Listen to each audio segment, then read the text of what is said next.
Yan, kamusta kayo mga kapogi? Ngayon, papunta kami sa may sikat na coffee shop ngayon dito sa may Seoul na may waterfalls yan. Kita nyo naman mga kapogi.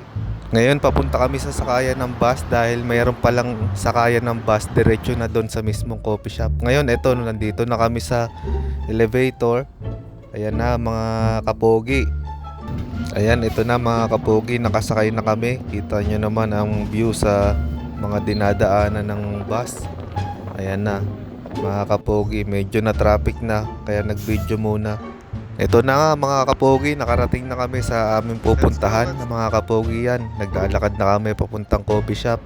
Ayan, ang daming bulaklak. Ayan, si Mahal, muntik pa matumba dahil kakapicture sa mga bulaklak mga kapogi. Ito na mga kapogi, nandito na tayo sa may falls. Ayan, magpipicture-picture na muna kami mga kapogi, may mga tao. Ayun, may mga tumatalon-talon pa doon. Napakaganda dito, pumunta kayo dito. Dito lang yan sa may Hongdae Station. Ayan, may aso pa. Ayan mga kapogi, tingnan nyo naman ang view mga kapogi. Ayan no.